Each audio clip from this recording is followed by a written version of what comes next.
Hello दोस्तों, आपका बहुत बहुत स्वागत है द आईडी एग्जाम चैनल पे। दोस्तों, कल की जो क्लास हुई थी तो मैंने आपको भारतीय कृषि में कृषि की फसलों के बारे में बताया हुआ था। आज की क्लास में दोस्तों हम लोग देखेंगे फसलों का मूल्य निर्धारण और भारत में फसलों के शीर्ष 3 उत्पादक राज्य कौन कौन से हैं। तो आइए देर नहीं करते, क्लास की शुरुआत करते हैं। और दोस्तों, आप सभी लोगों को रक्षाबंधन की शुभकामनाएं और आपका परिवार हमेशा अच्छा रहे और आप लोग हमेशा अच्छे रहे। तो चलिए आज की क्लास की शुरुआत करते हैं।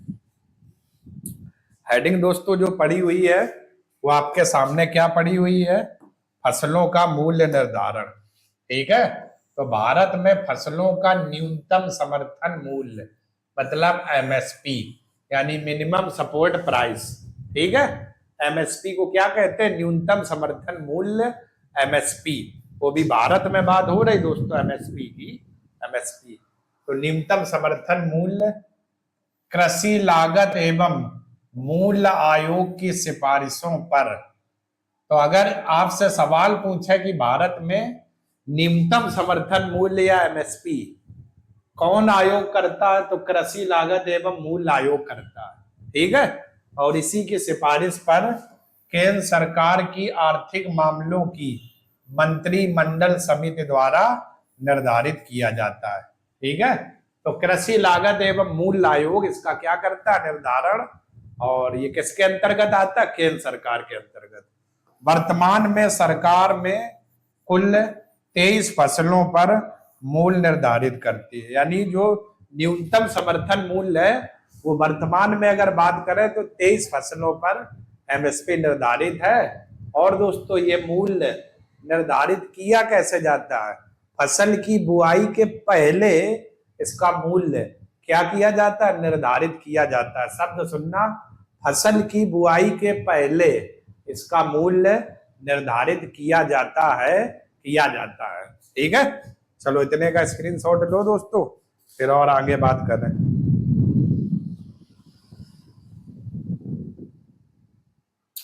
आइए अगला दोस्तों अगर बात की जाए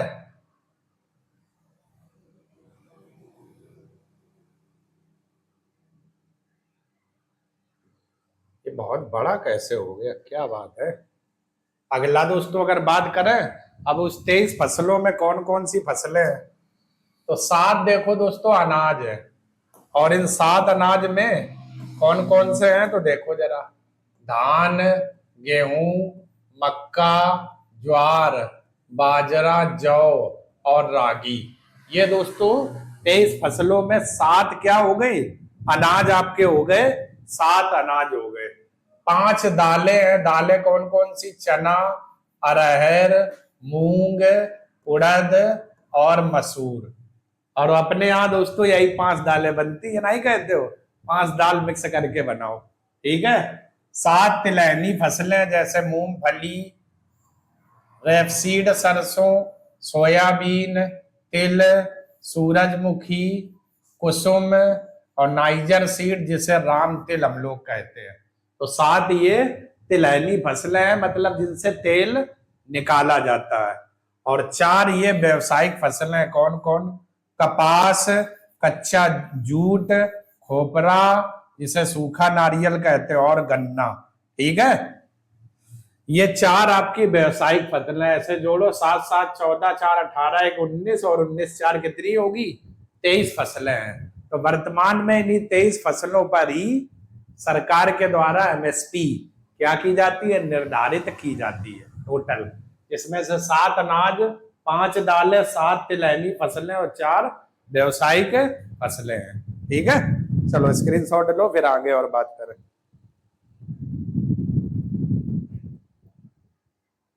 आइए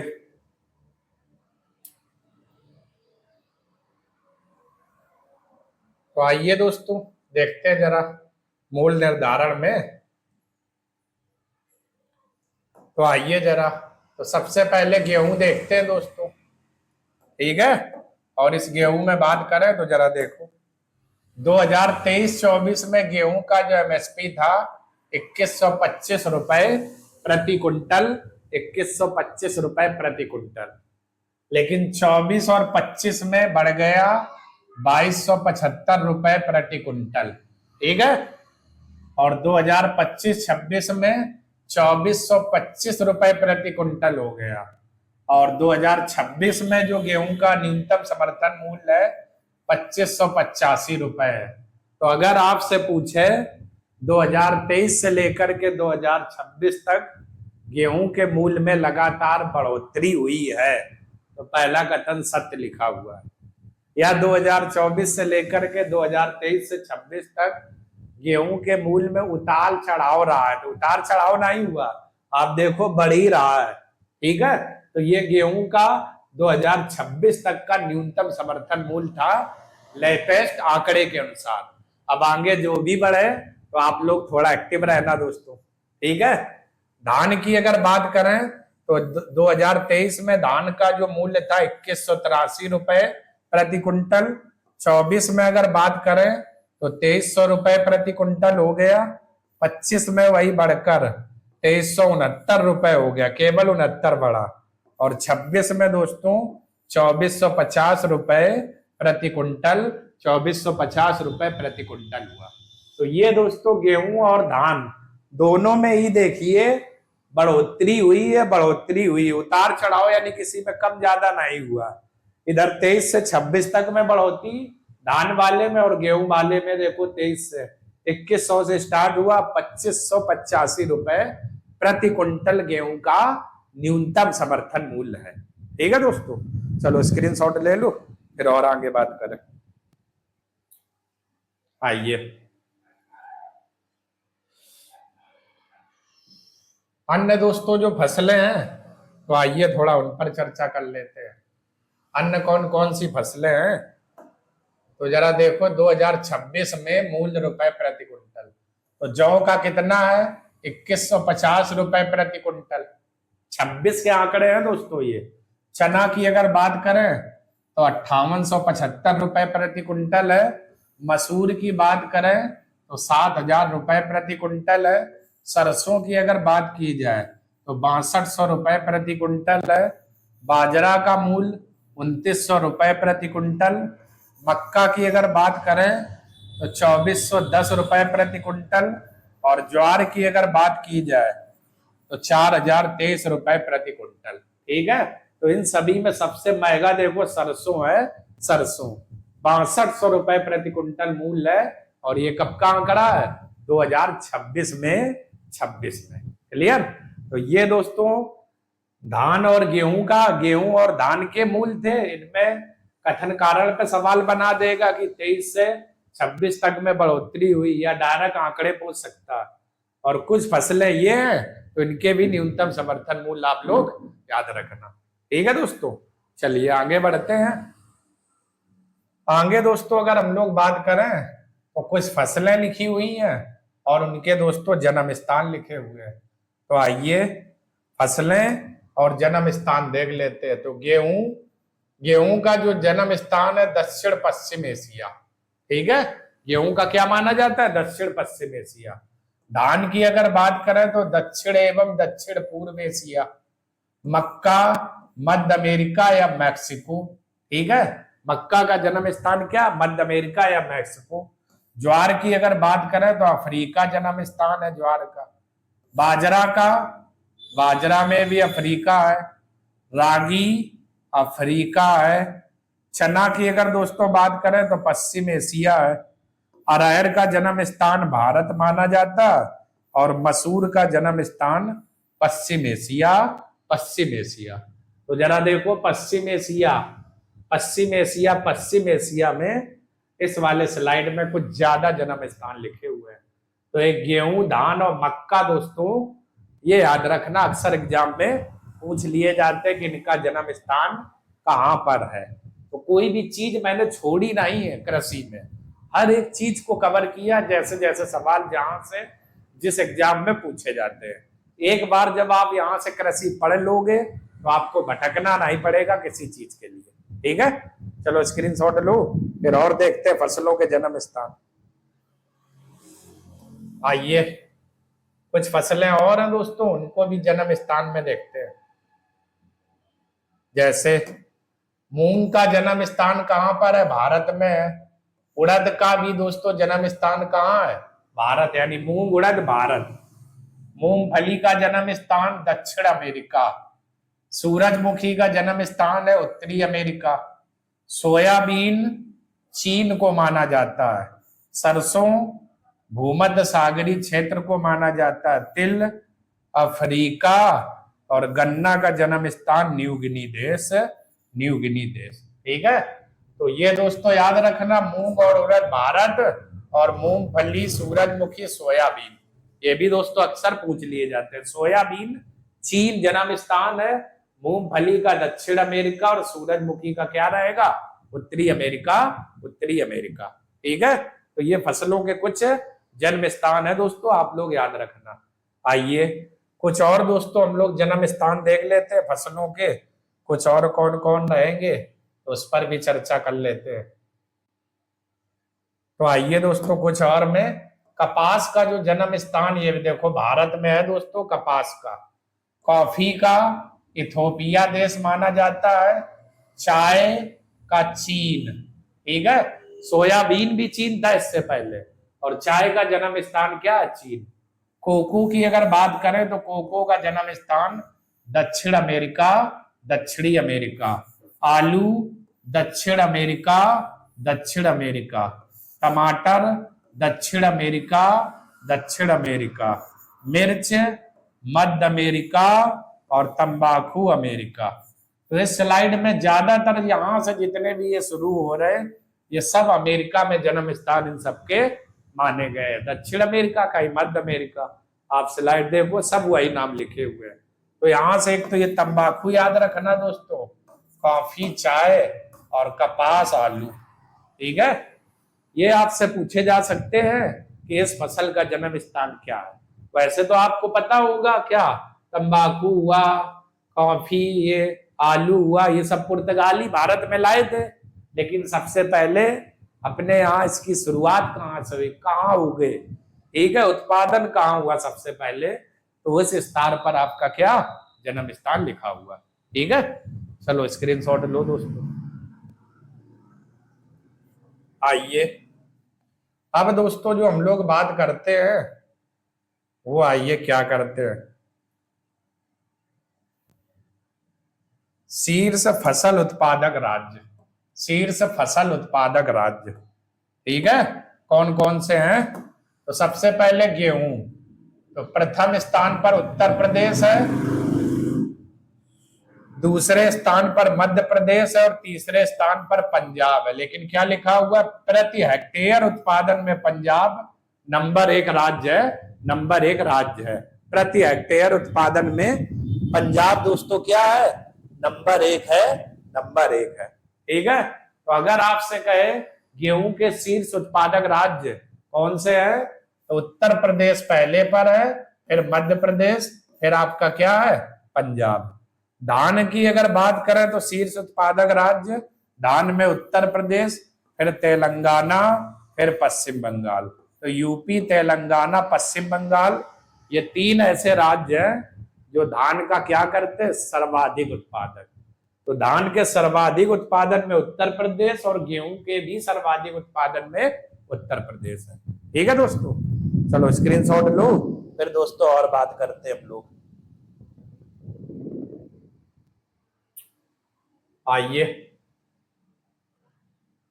अगला दोस्तों अगर बात करें तो जरा देखो, चाय के शीर्ष उत्पादक राज्य कौन है? तो नंबर 1 चाय में असम है, असम के बाद पश्चिम बंगाल, और पश्चिम बंगाल के बाद तमिलनाडु। तमिलनाडु दोस्तों ध्यान रखना, अगर आपसे कहे दक्षिण भारत में चाय का सर्वाधिक उत्पादक राज्य कौन है, तो आपका आंसर हो जाएगा तमिलनाडु, तमिलनाडु। फिर से सुनना, अगर आपसे कहे दक्षिण भारत में चाय का सर्वाधिक उत्पादक राज्य कौन सा है, तो आपका आंसर हो जाएगा तमिलनाडु। ठीक है, कॉफी में अगर दोस्तों बात करें तो कर्नाटक नंबर 1 पर है, फिर केरल है, फिर तमिलनाडु है। तो ये 1, ये 2, अगर ये 3, तो 3 अगर क्रम पूछे कि चाय के या कॉफी के शीर्ष 3 उत्पादक राज्य को क्रम से लगाएं। तो अगर चौथा दिया होगा, 3 पता होगा, तो ऑटोमेटिक आप कर ले जाओगे। इधर चाय में सर्वाधिक असम है और कॉफी में सर्वाधिक कौन है? कर्नाटक। कर्नाटक, ठीक है। चलिए आगे देखते हैं। आइए दोस्तों, आगे दोस्तों अगर बात की जाए सरसों में, ठीक है, सरसों में अगर बात करें तो भारत में सरसों का शीर्ष उत्पादक राज्य कौन है? राजस्थान नंबर 1 पर है, इसके बाद उत्तर प्रदेश, फिर हरियाणा। तो सरसों का सर्वाधिक उत्पादन कौन सा राज्य करता है? राजस्थान, फिर उत्तर प्रदेश, फिर आपका हरियाणा। हरियाणा। सोयाबीन, तो सोयाबीन में नंबर 1 है दोस्तों मध्य प्रदेश, फिर है महाराष्ट्र और फिर आपका राजस्थान। तो ये सोयाबीन के शीर्ष 3 उत्पादक राज्य हैं, ठीक है। तो सरसों का सर्वाधिक उत्पादन राजस्थान करता है और सोयाबीन का मध्य प्रदेश। मध्य प्रदेश, सोया मध्य, ठीक है। चलो स्क्रीनशॉट लो। आइए दोस्तों और देखते हैं फसलों के शीर्ष वाले।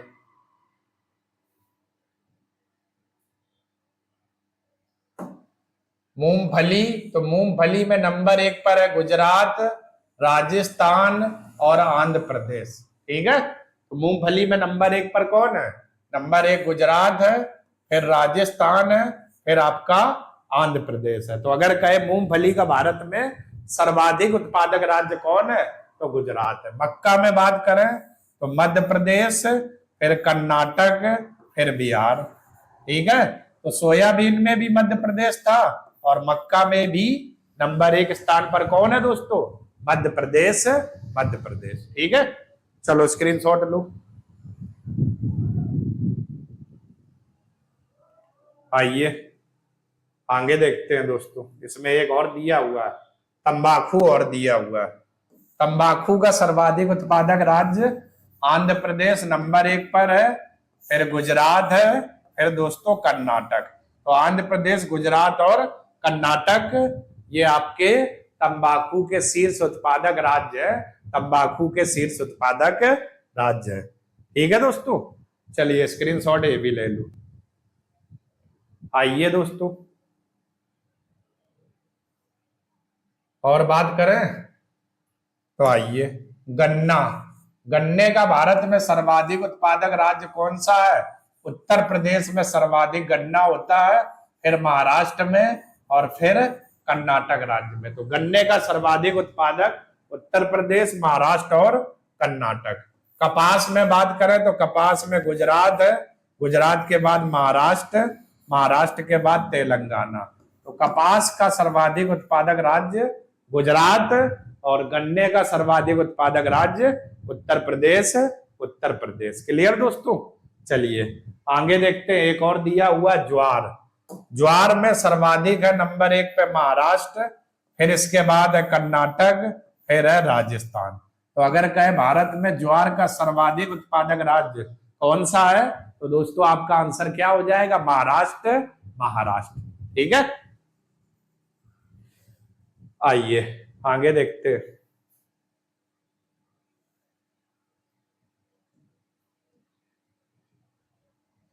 आइए दोस्तों अगला है बाजरा। बाजरा में नंबर 1 पर राजस्थान है, फिर उत्तर प्रदेश, फिर हरियाणा।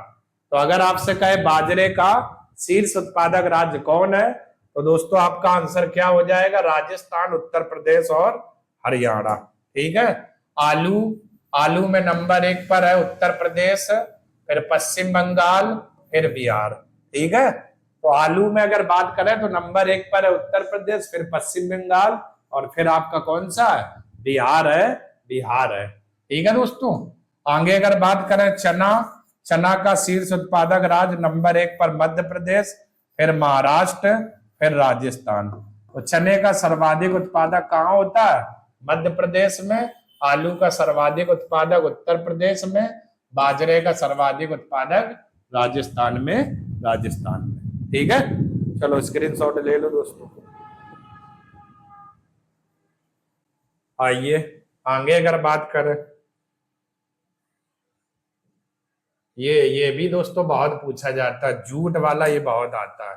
सूरजमुखी, सूरजमुखी का सर्वाधिक उत्पादक राज्य कर्नाटक है। तो सूरजमुखी का सर्वाधिक उत्पादन भारत के किस राज्य में होता है दोस्तों? कर्नाटक में, कर्नाटक में। ठीक है, इसके बाद हरियाणा, फिर आपका महाराष्ट्र है। जूट में अगर बात करें तो पश्चिम बंगाल, बिहार और असम। पश्चिम बंगाल, बिहार और असम।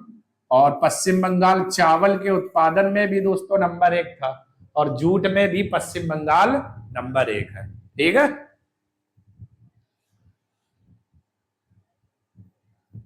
अगला, कृषि से संबंधित प्रमुख अनुसंधान केंद्र। कृषि से संबंधित प्रमुख अनुसंधान केंद्र। ठीक है, कृषि से संबंधित प्रमुख अनुसंधान केंद्र ये है। कौन कौन से? तो आइए देखते हैं। सबसे पहला, भारतीय कृषि अनुसंधान संस्थान कहां पर है? नई दिल्ली में है, भारतीय कृषि अनुसंधान संस्थान। अगला, भारतीय चावल अनुसंधान संस्थान, ये कहां पर है? हैदराबाद, हैदराबाद। भारतीय चावल अनुसंधान संस्थान हैदराबाद। अगला, भारतीय गेहूं एवं जौ अनुसंधान संस्थान करनाल, करनाल कहां पर है? हरियाणा में। अगला, भारतीय दलहन अनुसंधान संस्थान, यह है कानपुर, उत्तर प्रदेश। दलहन अनुसंधान संस्थान कहां पर है? कानपुर। अगला, भारतीय गन्ना अनुसंधान संस्थान लखनऊ, उत्तर प्रदेश। ये दो और एक ये दोस्तों अक्सर पूछे जाते हैं। और कभी कभार दलहन अनुसंधान केंद्र भी पूछ लेता है, कानपुर में है। और भारतीय गन्ना अनुसंधान संस्थान लखनऊ, उत्तर प्रदेश। ठीक है, चलो स्क्रीनशॉट लो दोस्तों, फिर और आगे बात करें।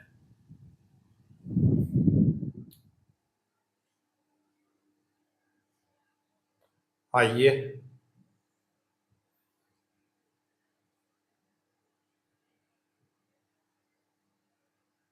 अगला दोस्तों देखते हैं, भारतीय मक्का अनुसंधान संस्थान लुधियाना, पंजाब में है। तो मक्का पर जहां पर रिसर्च किया जाता है, वो अनुसंधान रिसर्च सेंटर कहां पर है? लुधियाना, पंजाब में है। भारतीय बाजरा अनुसंधान संस्थान कहां पर है? हैदराबाद, हैदराबाद। भारतीय कपास अनुसंधान संस्थान, कपास का अनुसंधान संस्थान कहां पर है? नागपुर। नागपुर कहां पड़ेगा? महाराष्ट्र में। नागपुर कहां पड़ेगा? महाराष्ट्र में। अगला, भारतीय जूट उद्योग अनुसंधान संस्थान कोलकाता, कोलकाता। जूट वही बोरे वोरे जो जूट के नहीं बनाए जाते हैं, तो वही है दोस्तों। अगला, भारतीय तिलहन अनुसंधान संस्थान, जिन फसलों से तेल निकाला जाता है, वो कहां पर है? हैदराबाद, हैदराबाद में। ठीक है, तो ये कृषि से संबंधित प्रमुख अनुसंधान है, अनुसंधान है। ठीक है, आइए और देख लेते हैं दोस्तों। अगला, केंद्रीय आलू अनुसंधान संस्थान कहां पर है? शिमला में है। आलू, शिमला, हिमाचल प्रदेश। केंद्रीय उपोष्ण बागवानी संस्थान कहां पर है? लखनऊ में, लखनऊ में। अगला, केंद्रीय आम अनुसंधान संस्थान कहां पर है? लखनऊ। उपोष्ण भी लखनऊ और आम वाला भी दोस्तों कहां पर है? लखनऊ में है। अगला, केंद्रीय बागवानी फसल अनुसंधान संस्थान बीकानेर, बीकानेर जयपुर में है। केंद्रीय शुष्क बागवानी संस्थान, ये भी दोस्तों कहां पर है? बीकानेर, बीकानेर। तो ये दोस्तों आपके कृषि संबंधित कुछ अनुसंधान संस्थान थे जो आप लोगों ने देखे और समझे। ठीक है दोस्तों,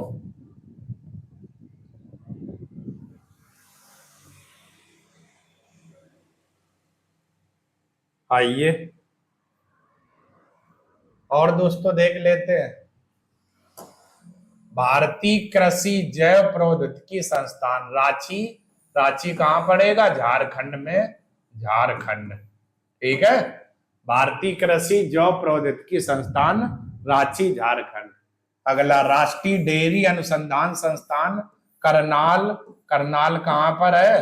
हरियाणा, हरियाणा। क्लियर। अगला केंद्रीय मत्स्य शिक्षा संस्थान मुंबई। मुंबई आपकी कहां पर है? महाराष्ट्र में, महाराष्ट्र में। ठीक है, तो ये दोस्तों कृषि से संबंधित कुछ आपके अनुसंधान केंद्र थे जो मैंने आपको बताए दोस्तों। ठीक है, तो आप लोगों ने देखा। तो दोस्तों ये थी आज की क्लास। फसलों का न्यूनतम मूल्य निर्धारण देखा दोस्तों, शीर्ष उत्पादक राज्य देखे, अनुसंधान केंद्र देखे। उम्मीद करते हैं दोस्तों चीजें आपको अच्छे से समझ में आ गई होंगी दोस्तों।